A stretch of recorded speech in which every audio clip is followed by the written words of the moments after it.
There are no absolutes in life. Are you sure about that? Absolutely.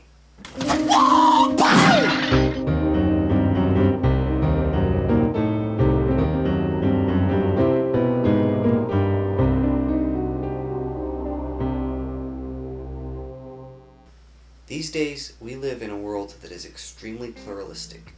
That is to say, we live in a society that embraces the position that there is not just one consistent set of truths about the world, but many. Relativism is one form of this philosophy. Relativism says that truth and moral principles are not absolute, but are relative to the people or groups who are holding them. As Christians, we cannot rightfully agree with this relativistic view, because we have been given information from God that is contrary to its teaching. For instance, Jesus said that He is the truth and the only way to God for the whole world. The idea of relativism would allow for multiple paths to God, and therefore cannot coincide with Christianity.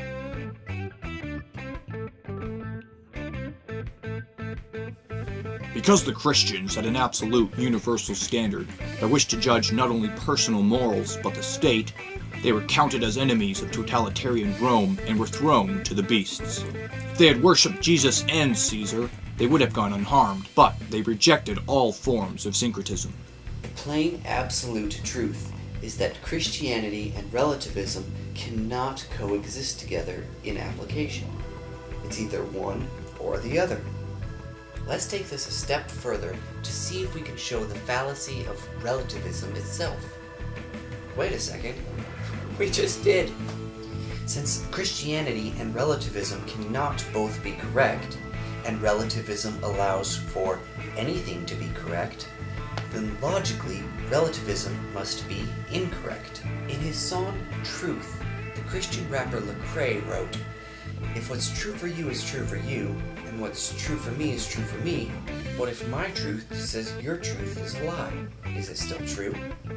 This paradox demonstrates the logical fallacy of relativism. Now, truth is absolute, but it can be multifaceted. For instance, there's a difference between universal truth and circumstantial truth. Let's illustrate the difference between these two types of truths by using this paradigm. If something is true, then by implication all contrary ideas must be false.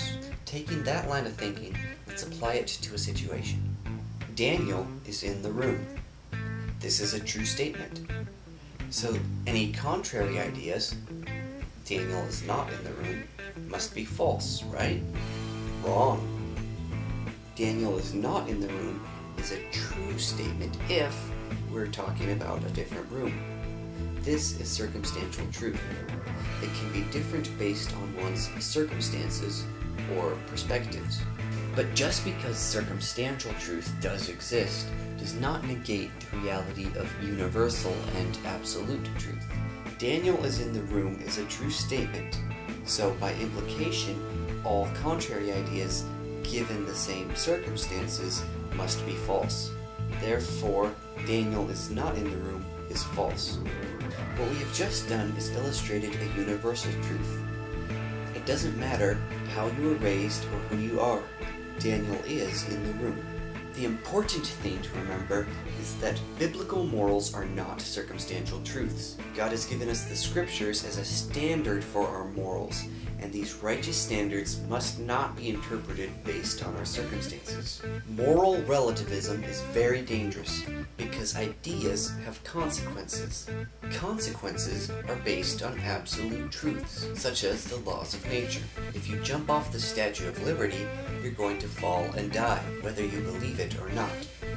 If your form of moral truth says it's okay to blow up the World Trade Center, it doesn't make it right. It never has, and it never will, because the sacredness of life is an absolute moral truth based on the Word of God.